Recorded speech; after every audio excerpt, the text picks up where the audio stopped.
and welcome to From Our Perspective, Two Therapist Moms and a Mic. I'm Claudia Glassman. And I'm Katie Truax. Hi, Katie. Hi, Claude.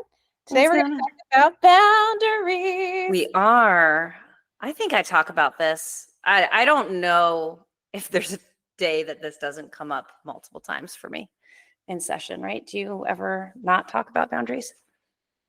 No. I mean, it's such a really rich topic, right? Yeah. I mean, it weaves through everything that we could talk about. I mean, and even I have, and we can get to this later if you want to, but I have what I call my boundary primer, which is sometimes where I'll break the mold of like what's traditionally expected in therapy, kind of a more client-centered, free associative, process of talking together, where I will teach people some foundational concepts about boundaries. And I always tell them, okay, this is going to be different, and you're going to love me and you're going to hate me for this, because it's going to change how you look at so many things: yourself, your relationships, right? Your resentments.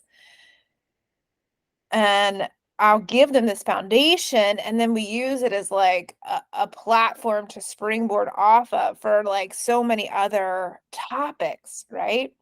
Yeah.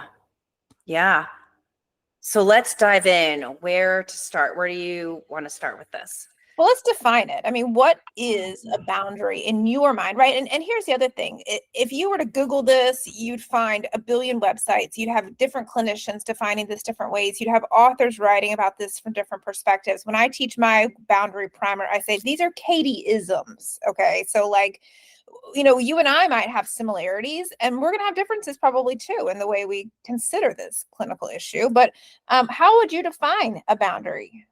Yeah. So we kind of chatted offline about this, but I feel like this term gets, there's a lot of mental health terms I think that get tossed around pretty flippantly and not necessarily accurately. So the way I describe boundaries to my clients is that they are, I don't even want to use the word limitations. They are place markers. Like I'm thinking of like a physical like boundary, like, like on a soccer field, like the lines that are painted to stay in bounds is how I imagine it, right?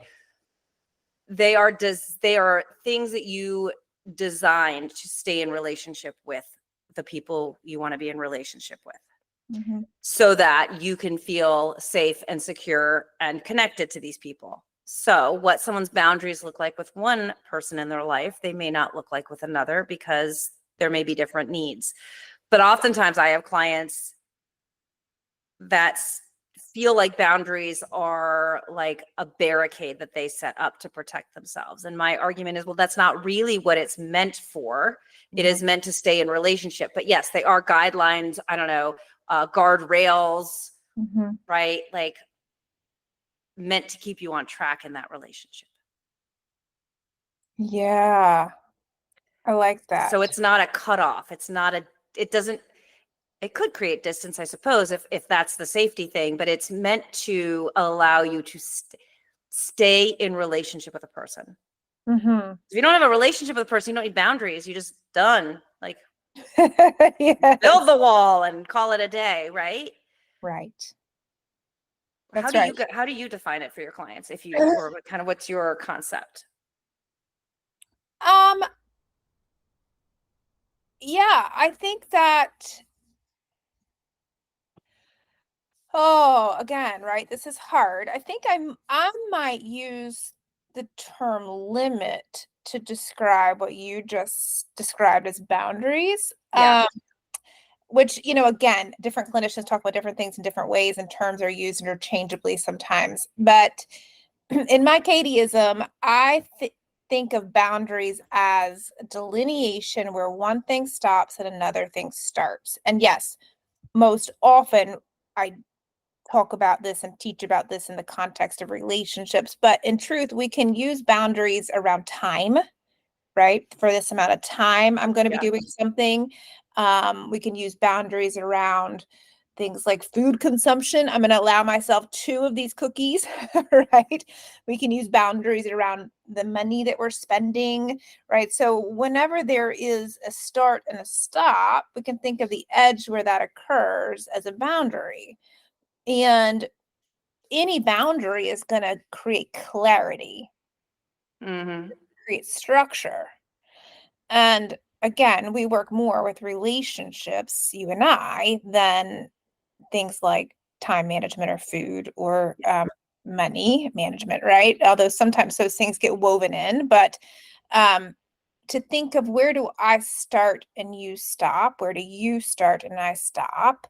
And getting those things clear can be eye-opening for so many people. Yeah, because you're kind of taking that like codependent route, right? That is exactly right. Yeah. Yes. And so I teach people kind of the foundation of like a healthy relationship. And once we define that in terms of boundaries, then I poison it and I say, but so when it looks other than this, we call that codependency. And that's start to love me or hate me, because it does get really clear. And sometimes it feels really validating for them to hear that and really supportive. And other times it feels like oh shit. Yeah. So here's what's funny about our podcast, because if we did the same topic 2 weeks from now, we may discuss it differently. And here's why. Because I think we are influenced by the sessions we had 2 hours ago or 30 minutes ago or whatever, right?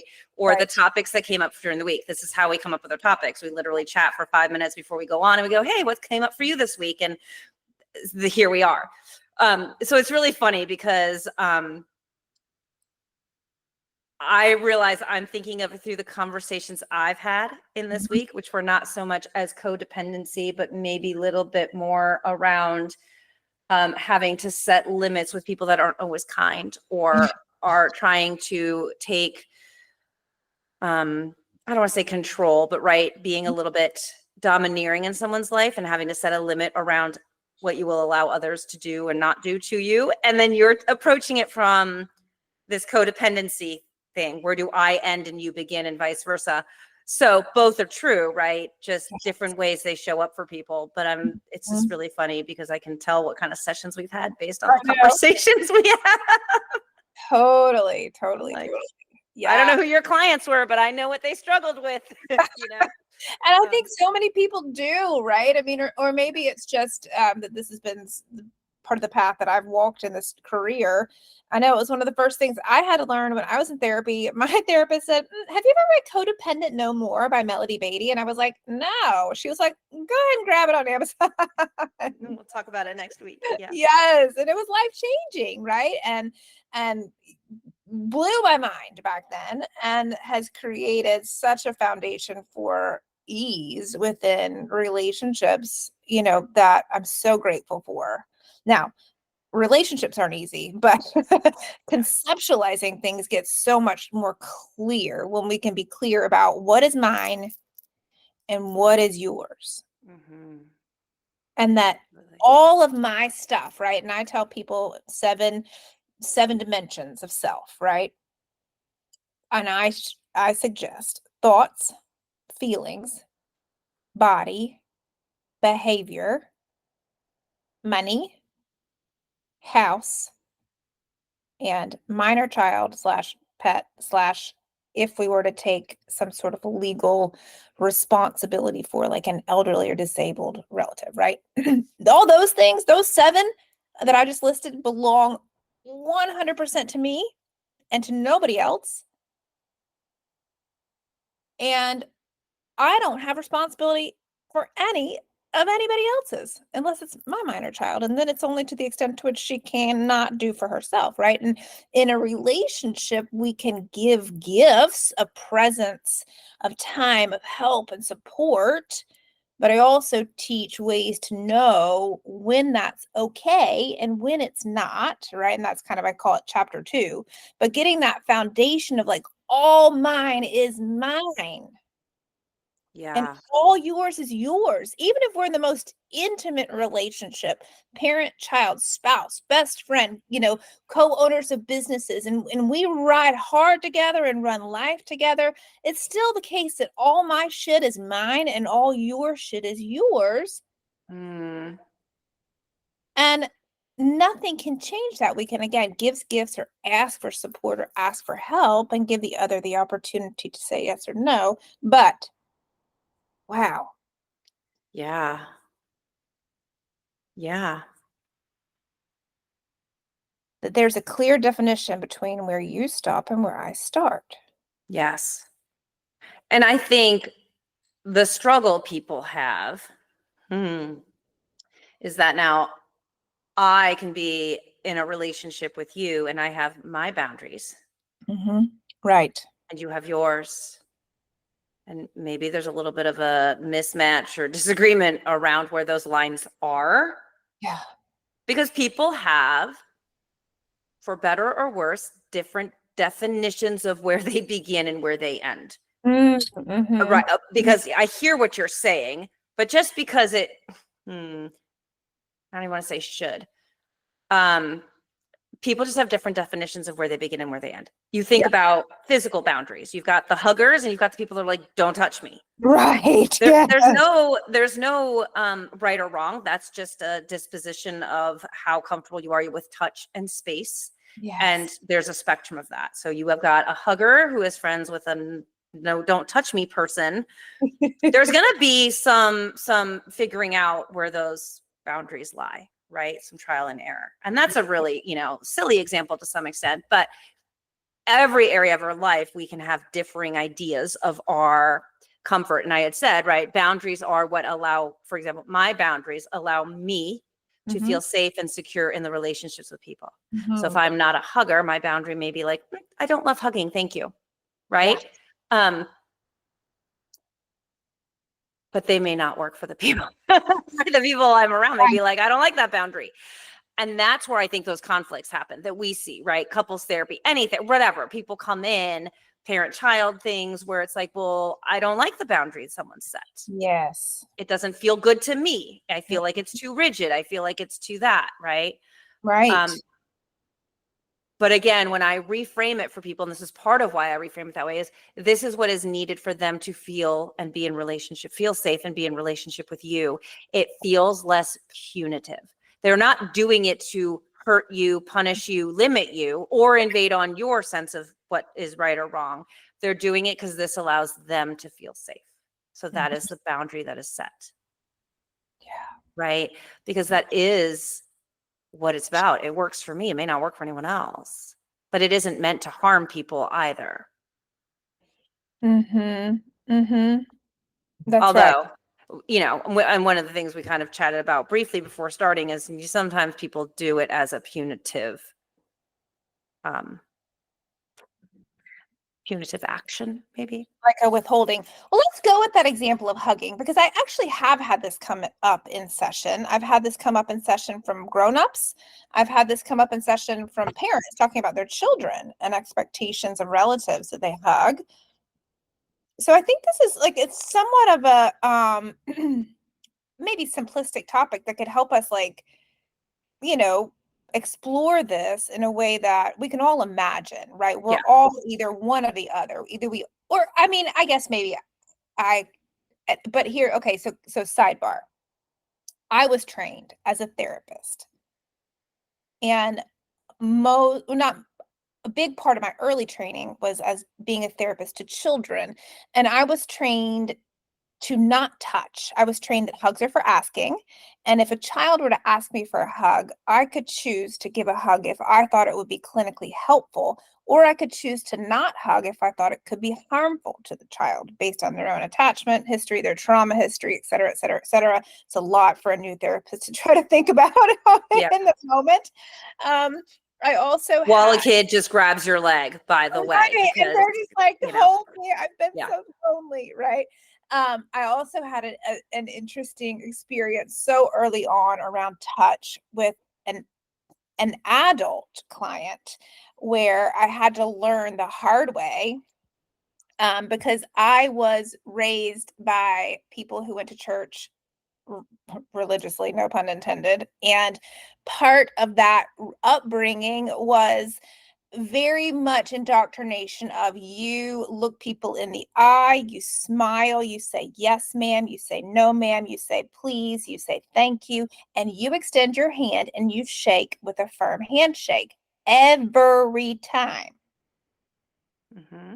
Okay. And then fast forward here, I'm like in my mid-20s and I'm like becoming this therapist and I'm shadowing another therapist and she introduces me to a male client and I extend my hand for a handshake. I didn't think anything of it. Yeah. And later she came to me and she goes, listen, I got to teach you something. And I was like, what? And I was mortified because she said, he really didn't handle that well. He spent the entire session completely decompensated because he was sexually aroused by your handshake. And I'm like, oh my God, like worst nightmare for a 26-year-old trying to figure this out for the first time, like in an internship or whatever I was doing, like trying to do the right thing. And here I was doing what I was trained to do, right, to be a good girl.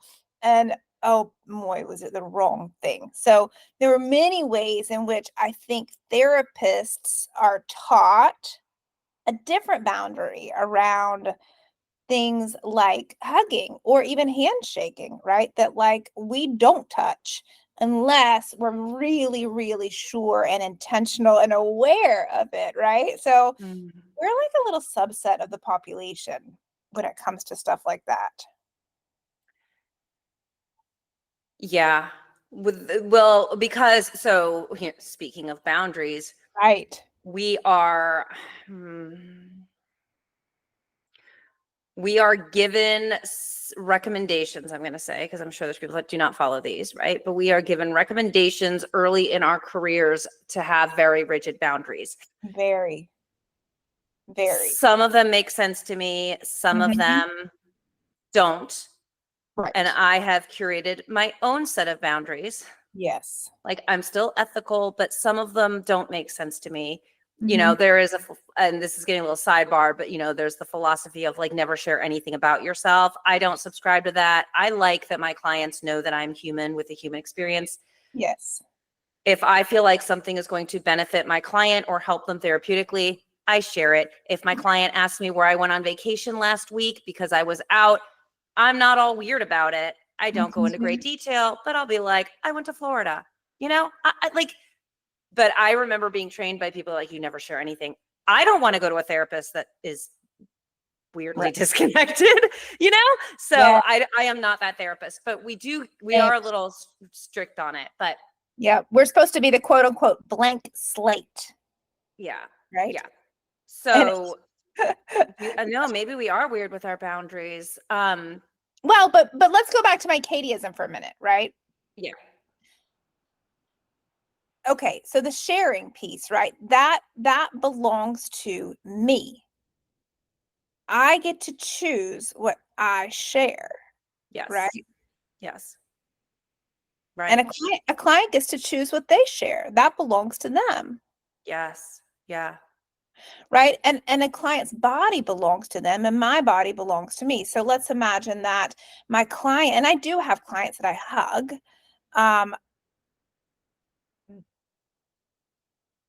it typically has been a relationship that I've had for a long time and I've thought through different things about the pros and cons of that. Now again, this is specific to the therapist client relationship that we don't necessarily have to think about, although sometimes we might moving about in the rest of the world.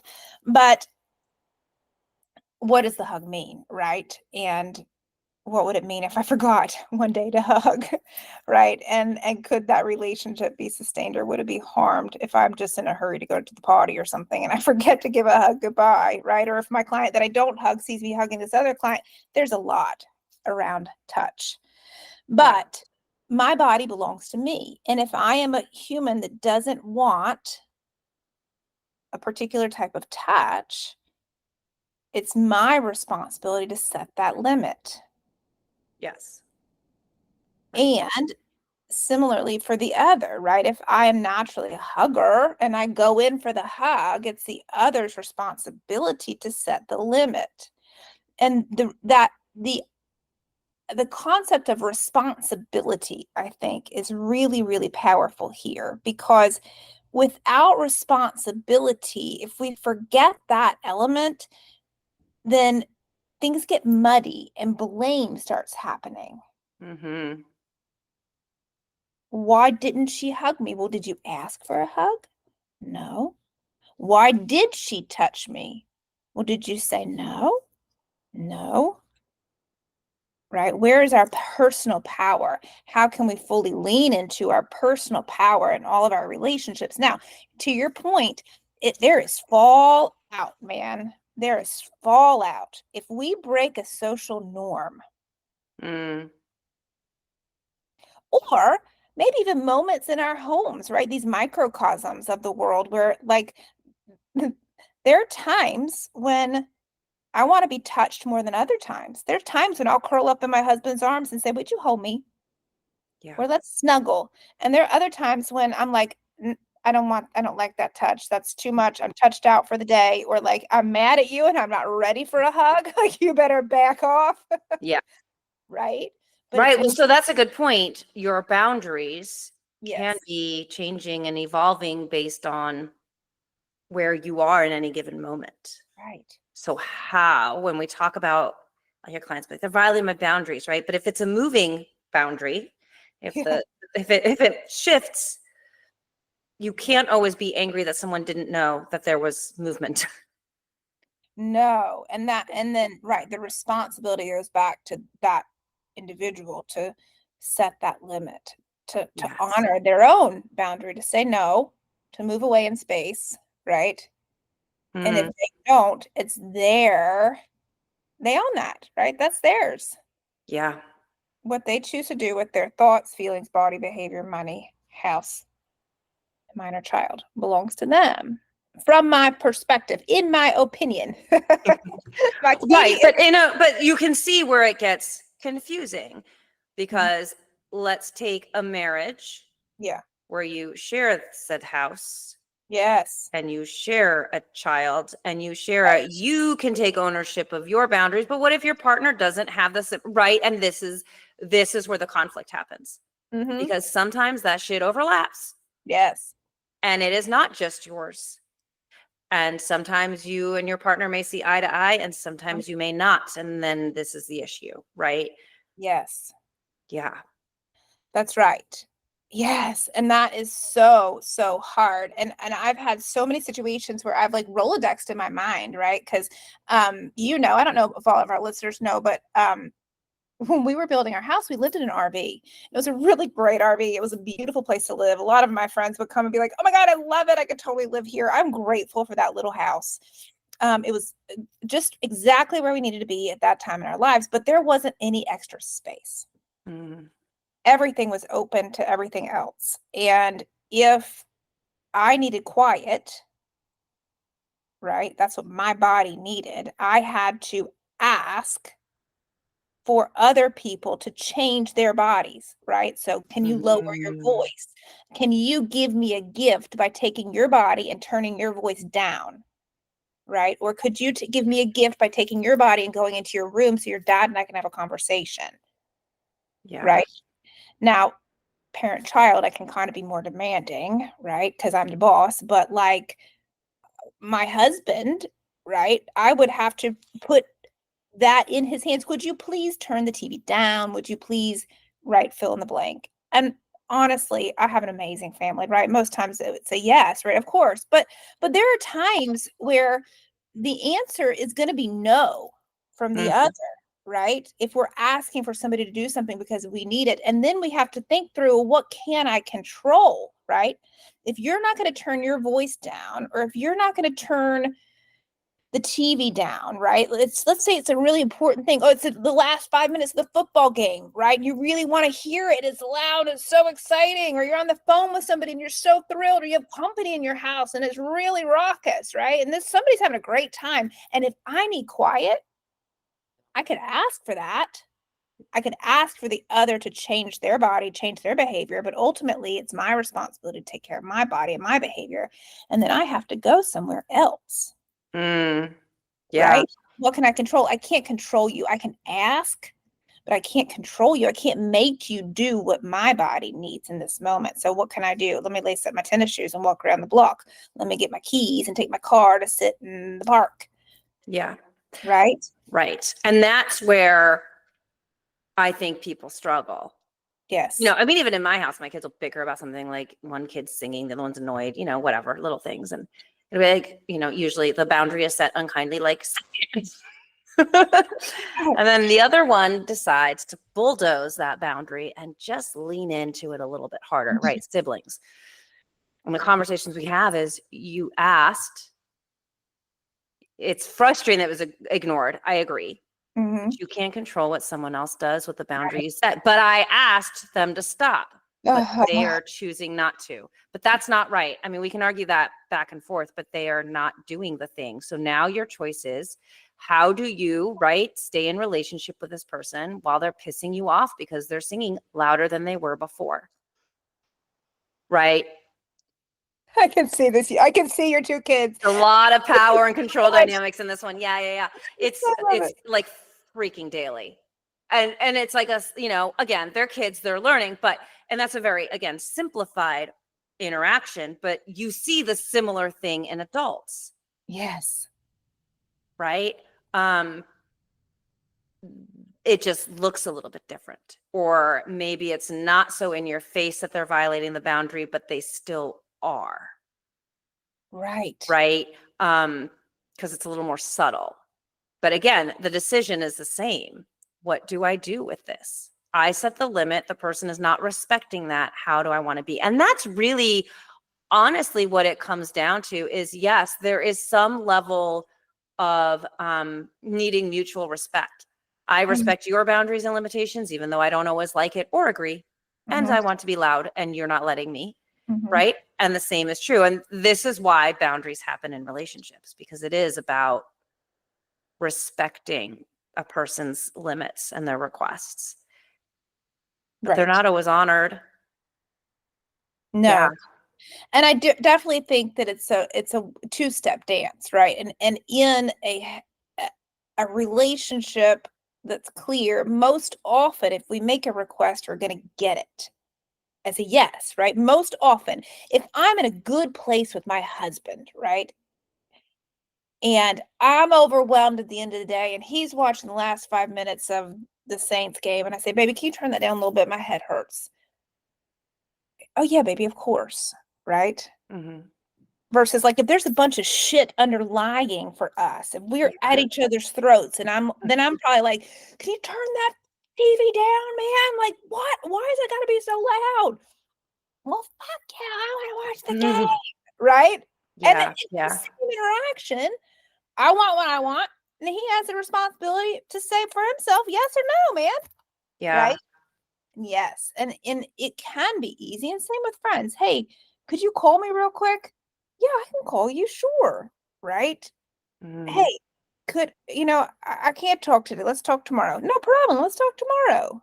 Versus if there's stuff broiling underneath, like, oh, you're withdrawing. Oh, you're overwhelming me. You're not there when I need you. You're not giving me support. Whoa. Yeah. I mean, and that's interesting. And I have found, and I don't know if this experience is true for you. And I will say this, people that are going to consistently violate my boundaries are not people I'm going to feel safe with. Yes. And people I would probably not choose to continue a relationship with. Because again, it comes down to respecting me. Right. And if you can't respect that this is how I operate, then maybe we don't fit together. Yes. Right? Like, that's what I would say to that. And that gets complicated depending on your relationship. But that's when I think about friendships, for example, that's how I would feel. If you're going to keep bulldozing, and again, boundaries will look different between romantic partners, parent and child, right? Friendships, they look different. Mhm. But that's kind of how I feel about it. Like if I am sharing my boundaries with you and you're like, fuck that, and you just keep plowing through them, like, why am I keeping this relationship going? Right. Right. And I do think in my work with clients, that's where the potential like family cutoff starts to happen. Right. Mhm. Because at first it's I'm going to try to assert my boundaries and set limits so I can stay in relationship with this person. And then it's like they're not playing the game with me. They won't respect Mhm. it. They keep whatever. Then sometimes that then evolves to I can't be in relationship with this person because I know I don't feel safe and nothing I do to try to keep myself safe is working. So let's talk about that, some of those whatevers, right? Where do you hear some of those examples of a family member, right? Because this idea of a family cutoff, it feels like it's such a powerful experience, right? And it's Mm. something that seems to be increasing in conceptual awareness and perhaps frequency. Yeah. And it's coming up more in sessions, right? And it's bittersweet because as a therapist, I love when people click in with their personal power, right? A minute ago you mentioned power and control, right? That feeling of I'm so grounded in my personal power, right? I'm so clear about that all me is mine. That's such a powerful place to be and not a power over because all you is yours and you get to make all your choices and I can make my choices and we can coexist so peacefully, but then there are the boundary crossers, right? And I can think of some ways these crossings happen where it does feel like an assault almost like whoa, and then that's where we have to set the limit. Yes.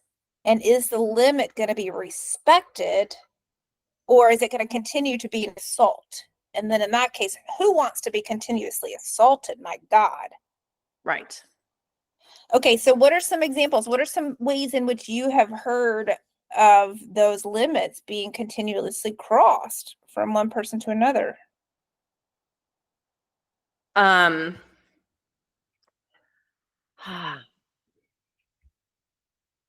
Let's take well, Go ahead. yeah. I was gonna say, what if we used my 7 things? Okay. So the first one is thoughts. Mhm. This is a time, boy, isn't it a time when people want to tell you what to think. Yeah. Right. I mean, I think it's in our oh yeah, okay. So there's a lot of ways they get crossed, right? There's not holding space for difference of opinion, right? Mhm, I believe one thing, you believe another, and we can hold space for both things mhm. versus me coming in being like, you're wrong, and then just bulldozing the crap out of your ideas and beliefs, right? Um, or even this idea that I have the right to change your mind on something. Like we Exactly. can have a conversation and maybe you're like, oh, never thought of that. Noted. But I Uh-huh. don't get to control whether or not you change your mind. Right. Right. Obviously there's like physical violation of boundaries when it Oh, comes to yeah, your your body. body and domestic violence and things like that, obviously. Um, for some people I've worked with, I did substance abuse, a little stint at a substance abuse center forever ago, right? And that one's interesting because that boundary gets crossed around substances, but not all the time. Mhm. So the when the limitation around like consumption of a substance gets crossed, now the partner may have issues with that. I'm fine with you drinking, but not that much, or not Ah, that often, or not becoming belligerent, right? And so sometimes people will set up boundaries around like, I will only talk to you before 5 p.m. or whatever, because they're choosing to relate to one version of the person, but right. not the intoxicated version. That's a huge one. I see that so often, right? And that's a tricky one because technically, right, the user's body belongs to them. The drinker's body belongs to them. Yeah. The spouse, the parent, the child says, I'm going to choose for my body to not be around your body Right. that you've been consuming. Yes. And then we come, okay, so we haven't touched on this yet, but this is a whole spin-off that's really, really key, which is deal breakers, Mm-hmm. right? I can't control you.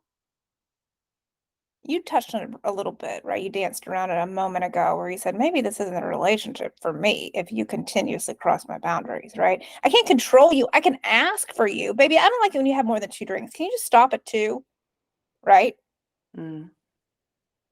Or just drink, but don't drink tequila because remember, you go wild on that, right? Or I don't feel safe in a relationship Yeah, when you become a different person or a different version of yourself. right. I don't want to be related to that one. I want to be related. But yeah, it is about your own feeling of safety and connectedness in a relationship, right? Yes. Again, so it is fair to have deal breakers Yes. to say, you know, if I don't want to be with someone who That's right. consumes substances. I don't want to be with someone who tells me all my ideas suck. I don't want to be with someone who, intentionally turns up the TV because I asked for this. There are power and control dynamics that happen with boundaries. Mhm. I see it in my kids. You get the sibling, and I'm sure everyone sees some of that in their kids. If you have more than one, you get this kind of like sibling, like button pushing shit, right? Mhm. But I also know some adults that do that to the people Oh, in their lives, and that's a power and control tactic, right? I set a limit, and simply because I asked, they're going to say no. And mhm. that's a whole nother dynamic we can get into, right? But you start looking at these dynamics, right? Yes. And I think that's when people have to say, Mm, is this a dynamic I can work with? Can I feel safe and secure and respected in this relationship with these dynamics? that's right. Yes. So defining, right? Like a deal breaker would be a sticking point where you cannot tolerate fill in the blank. And you're very clear on that. Is what is healthy for you mentally, emotionally, physically.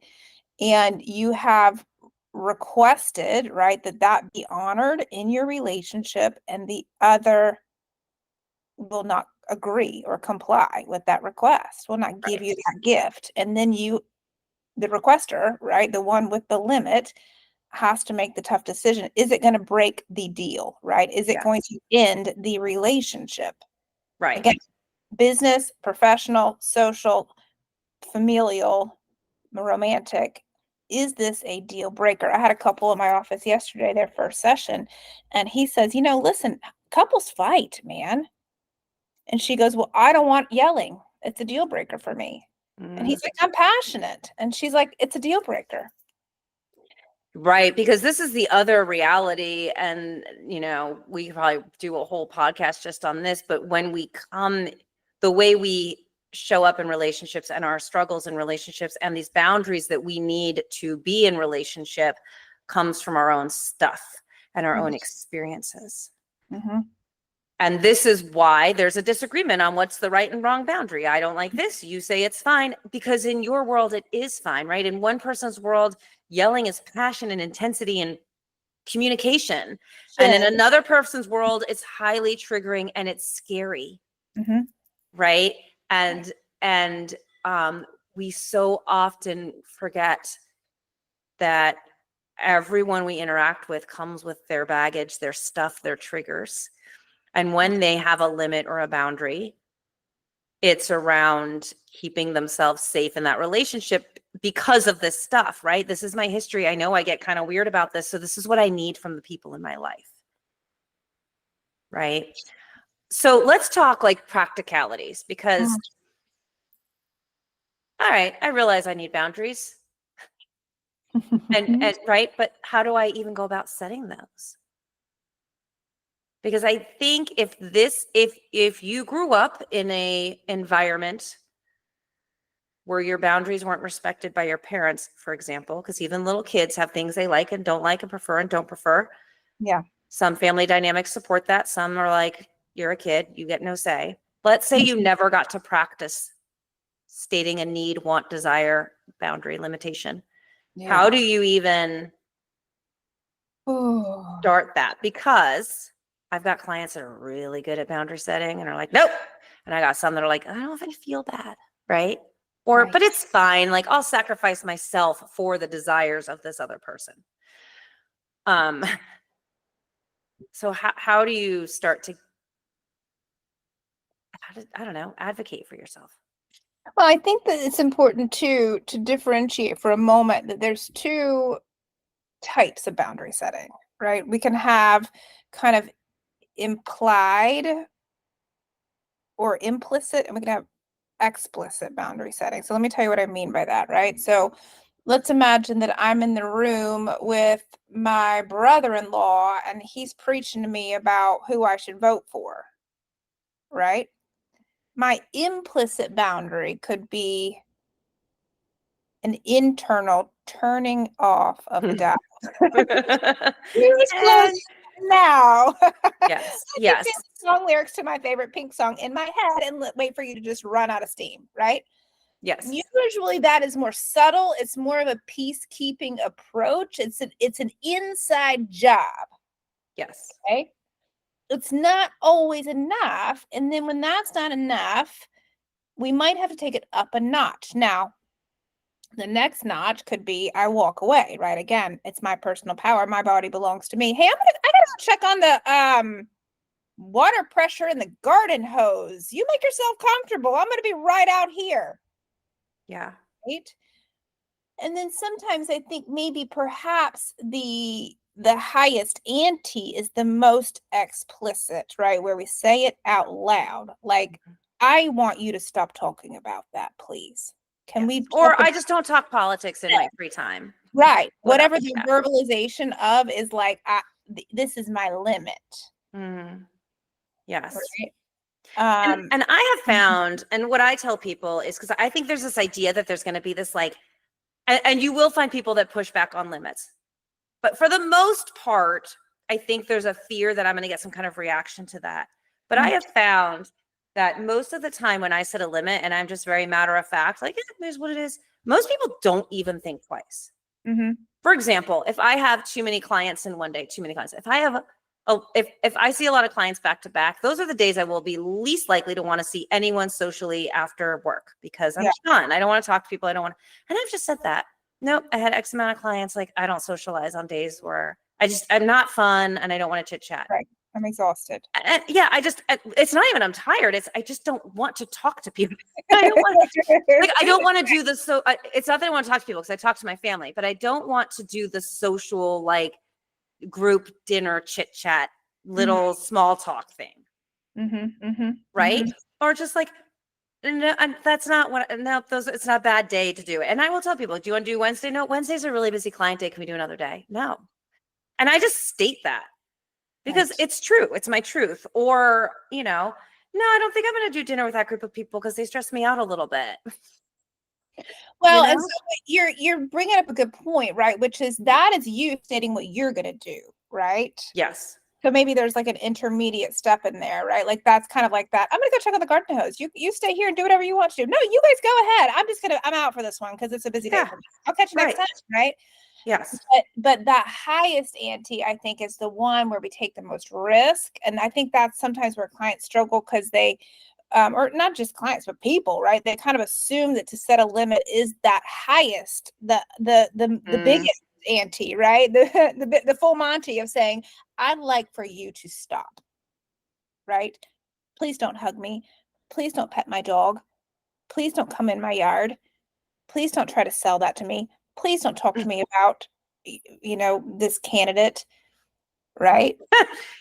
Okay, so I have a couple of thoughts on that, because I just had someone knock on my door, like, talking politics, and I'm like trying to make dinner, and I'm like, they come at the worst time. I don't know what this, like, I'm like, I don't even want to have this conversation, but I'm nice and don't want to make this poor person feel bad. So I entertained it for a minute, because my husband just looks out the window and shakes his head and like points to he's like, get out, So because I felt, I feel bad for people. Like, it took the courage to knock on my door and try to talk to me. So I don't know, I'm a sucker. Boundaries that I don't have, right?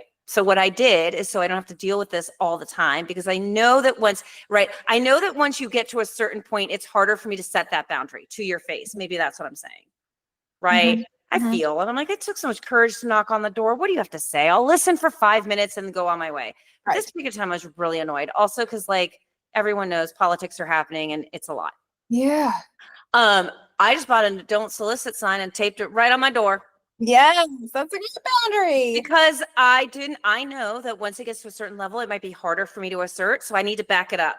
At what point can I assert that boundary? Because, you know, people tend to start to encroach. It's not, no is like a bulldozer coming through hardcore, right? It's like this step, like, okay, that feels good. That feels okay. Oh, now I'm moving a little closer. I don't love that, but maybe I'll just tolerate this. And then I move a little closer, right? So it's a little bit of a silly example, but I was like, okay, once I look through the glass of my front door, I'm like, ah, shit. I make eye contact. I'm like, you're in.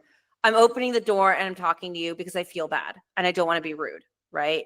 Because we all are a little bit programmed, right? To your point earlier, we have these programs of what is polite and not polite. Shaking my head and pointing to my driveway feels rude to me. So I don't do that. Okay.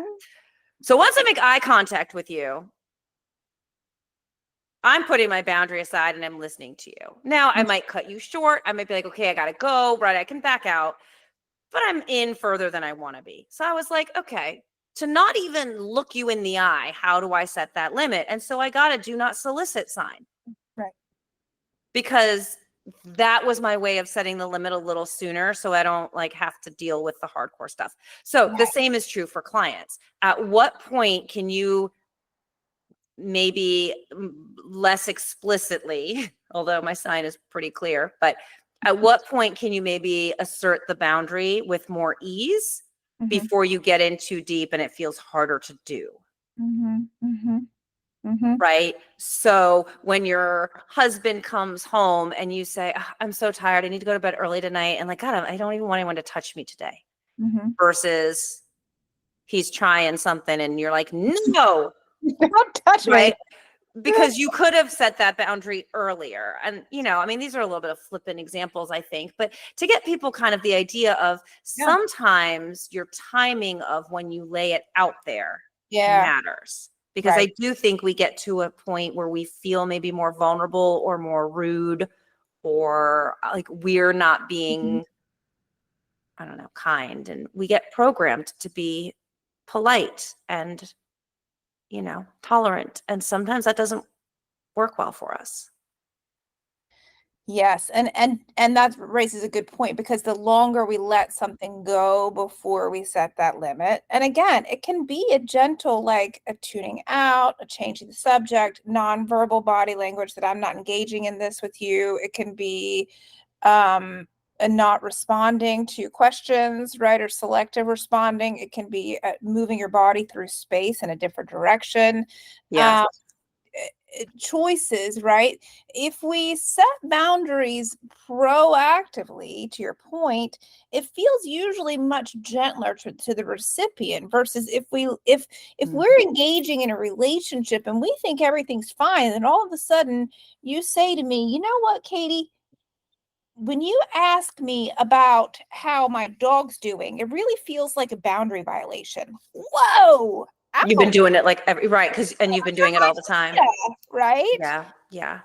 And then that can feel like a slap on the hand, right? And I don't think anybody likes that. And I think that then the other wants to retreat, right? Because that's hurtful. And so that's tricky, right? It's tricky because sometimes it takes a minute. Like it took a minute for your solicitor at the door, right? Sometimes it takes a minute when somebody's, you know, the conversation evolves naturally and you find yourself in a really uncomfortable situation. Yeah. Right. And this can take grace and practice, right? And even when I like have been practicing this and teaching people this for decades now, like it's not easy. It's not easy. The implicit boundary setting is easier if it's sufficient. But I feel like that explicit boundary setting. Now, granted, I've already told you and all my listeners, like I was raised as a Southern belle. And so that programming, even though my rational logical mind knows it's okay for me to have personal power, right? Like that people pleasing is firmly entrenched. And like I don't want to make other people feel uncomfortable. Yeah. Right? Yeah. To say no. So practicing this and finding different nuances and different wording, that is gentle but Mm. honors your limit. Yes. And it is a practice, and it's not a goal to achieve.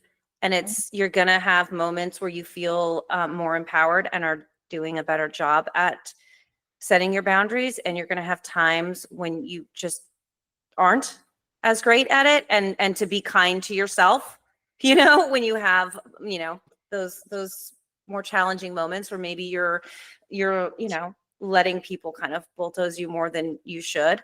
Yes.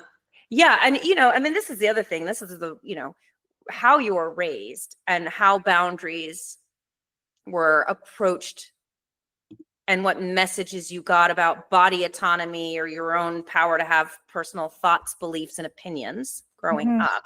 Like, if you did not get an opportunity to practice that, or when you did practice that, you got, hit or beat or Right. spanked or yelled at or whatever.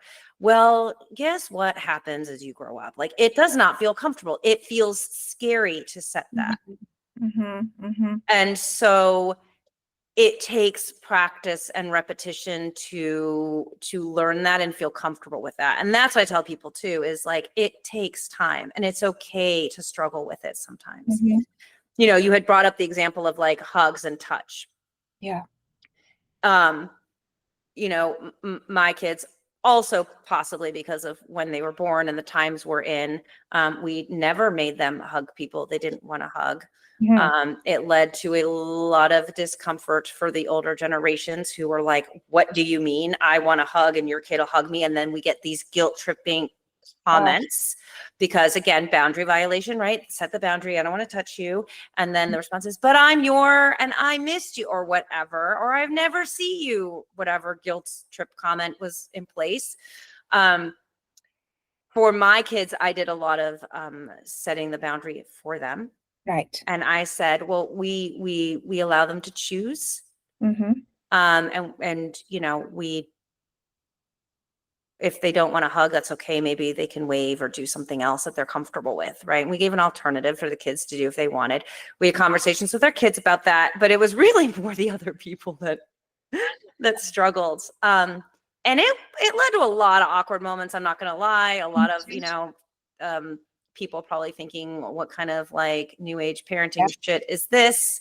Or I had to hug people and I was fine. We chose body autonomy. It did come back to bite me, because my kids will go to the doctor and they'll want to like take blood work, for example. My kids are like, my body, my choice. I'm like, oh crap. Except for when like, we need to make sure you're healthy and okay, and like we need these test results, and like I get it. So but I mean, I guess it still is their body and their choice, right? But it has led to its own set of challenges, because they do assert their boundaries, having learned that they have them and are allowed to have them. So again, it can be a challenge. But I think about, I was parented during a different time and people didn't think this way. Right. People didn't think of it at all. No. And thought.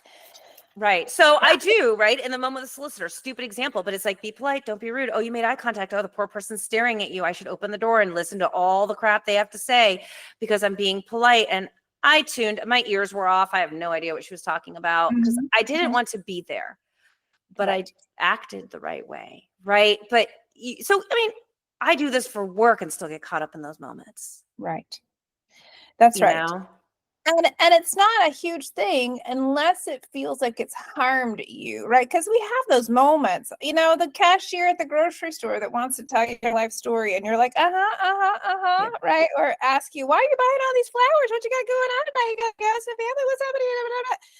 I don't really want to talk to you about that, but I'll smile and nod and be cute with you. Yes. And then, you know, we have those moments that are, it's like the social lubrication, right? And I don't think our society should strip all of that away, right? Yeah. Because again, that is a one-time interaction. This lady's not going to come, hopefully, is not going to come back to my door daily trying to talk to me about this, right? It's a one and done.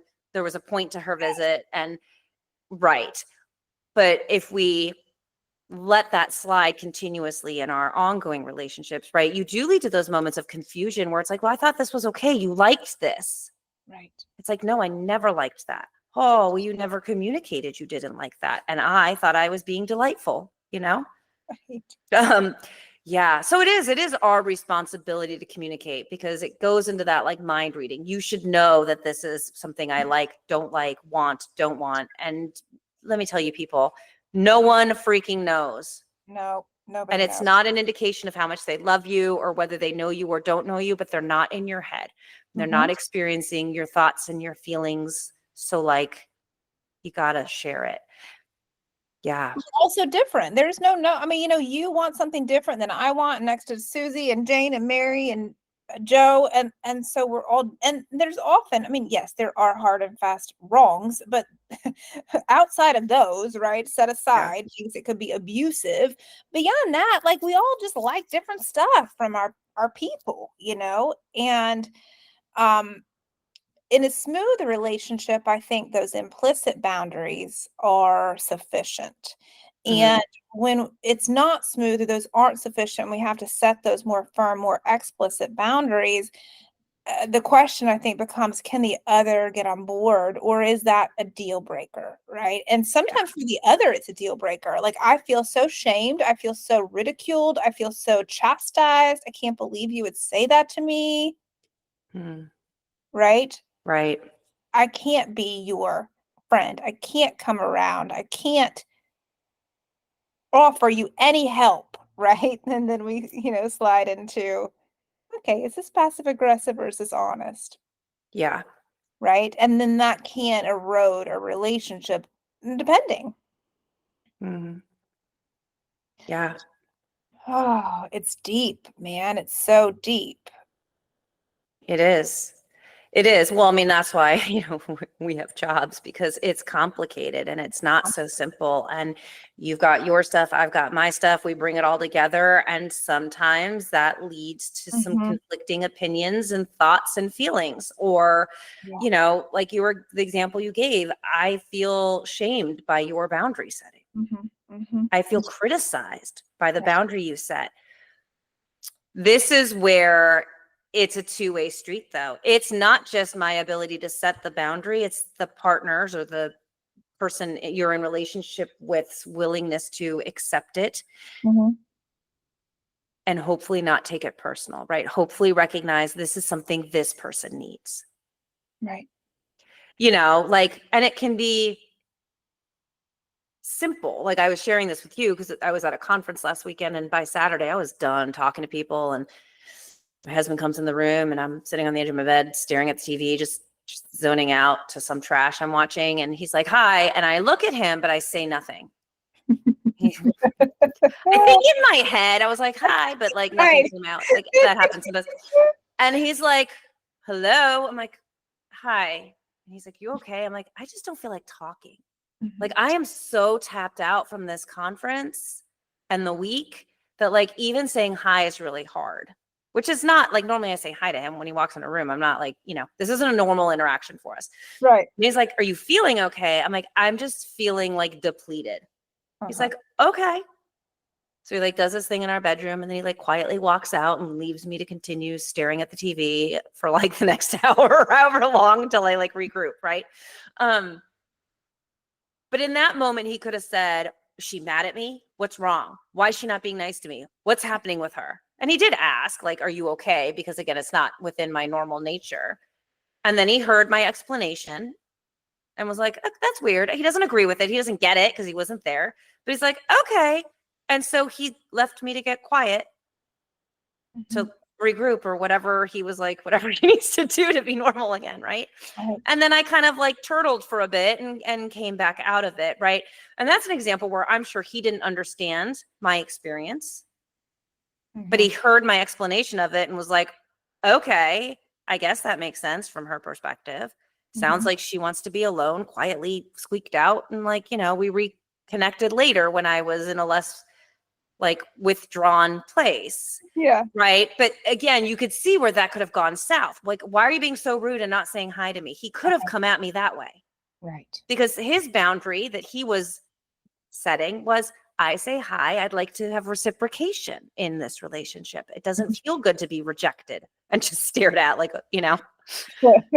And so he verbalized that like, hi, with another hi, right? And then, are you okay? And then but you can see where that could have gone a totally different direction. Totally. Right. Or let's imagine if he approached needing something from you in that moment. If he needed to vent or needed to cry or needed to, I have a big decision I've got to make tonight. I need to bounce it off of you. And then you're like, I can't. Yeah. Right. Because the other side of this coin that, right, we'll tease this, so we should probably wrap up, but the emotional fallout, right? So emotions, feelings are number 2 of my 7 list, right? Thoughts, feelings, body, behavior, money, house, and minor child. Feelings, right? We often don't set limits or can't sustain in a relationship where limits have been set because we can't tolerate our own feelings. And so if I'm feeling like I really wish I could talk to you, but you set a limit with me and you said no right now, that makes me feel sad. That makes me feel lonely. That makes me feel maybe stressed because now I've got to deal with whatever the thing is all on my own. That might make me feel angry at you. Yeah. And you see that come up a lot during that pattern of disagreements, right? There's an issue in our relationship. I want to talk about it now. I'm mad at you and I want to talk about it now. Right. And the other person's response is, yeah, I want to talk about it. I can't do it right now. Right. I mean, because maybe they're highly triggered. Maybe it won't be productive. Maybe there's something more pressing that needs to be dealt with, right, or focused on. And so you have a person setting the limit of, yes, we'll talk about this, not now. And the other person's like, now. Right. But you see that pattern a lot in partners. He won't talk about this. Well, I will, but just you pick the worst times, or right. Or I need to talk about this now because I'm anxious and upset and want to feel better now and resolve this. Right. And you're saying, if I talk about this now, I'm going to blow up and it's going to get ugly. Right. That is often a pattern we see. One person retreats knowing that they're getting to their threshold of ability to be productive. Right. And another person needs the resolution because the anxiety and discomfort is building so much. Yeah. So it is this ability to feel and be in it without needing that other person to fix it for you. Yeah. Right. Yeah. And sometimes it's a grief of sitting with that disconnection. Like, I really wish it could have been different. Man, I really wish I could have talked to her. Right. Yeah. I feel sad. And maybe I cry because I'm sad about that. And that's okay too, because that's my emotions. I get to express those and I get to be in that and I get to feel that. And maybe I take some skills to call a friend instead or write or journal, but maybe I just am sad and I just go to bed and try again tomorrow when he's fresh or she's fresh. Right. And I think that's where it comes down to that respect piece, right? Like, I respect you enough to acknowledge that you're setting this limit because you need this space. Yeah. Not because you're trying to hurt me or because you don't care about me. Right. Right. Understanding that the limits people set are for them because they need that thing at this moment, not because they're trying to deprive you. Yep. But we get all in our heads about it. Like, yeah, you're just trying to ignore me. It's like, yeah, I just can't right now. Right. And we don't hear that. Yeah. And to not layer it with the other being the villain or that the relationship is doomed, right? And like all this negative too. Well, it could just be like, oh, he just can't right now, or she just can't right now. He's tapped out. She's busy. Everything is gonna be fine. Yeah. Okay. Should we pause here? We should. It's a big topic. I mean, I think we could do hours and hours on this and come up with again, because that's relationship boundaries, but then you've got time boundaries and financial boundaries. I think those make more sense to people though, because I can say I will only check my email at 8 a.m. Right. And like I can time block. Like that makes a little more sense to people, I think. The relationship ones are difficult because you're doing this interaction of boundaries and triggers and people's feelings. Oh, All come up. feelings. I mean, gosh, and the deep feelings, the big feelings come up. Yeah. Because, again, we come in with our stuff. We come in with our attachment wounds, and then we don't always trust that someone is setting a boundary and it's not about us. We're like, ooh, what'd I do? Yeah. Right. So okay. That's a good one. I like this topic. And as always, if you guys listen to this and you're like, but what about, or what would you say about this? Or how would you advise me to handle this? We'd love to hear your feedback, your questions. Mostly your questions, not your feedback. Just kidding. No, please feel free to comment. We will, we have a social media output on Instagram. Our websites are, mightyoakparenting.com and claudiaglassman.com. Mine is Rob and Katie Truax, TRUAX.com. Our mail is what, Claudia? From our perspective at protonmail.com. And our Instagram? Oh no! What is it? Oh my gosh, this is I think such it's bad from our form. perspective. It's from our perspective, 2 therapist moms and a mic. And where else are we? That's it. Listen, we're not rocking this. We're not rocking the social media game, people. No, stop it. Don't complain about your social media manager. She's right here listening. Oh, I know. That's where you'll find us. Just Google us. You'll find us. Just kidding. Yep. You probably won't. All right. Till next time.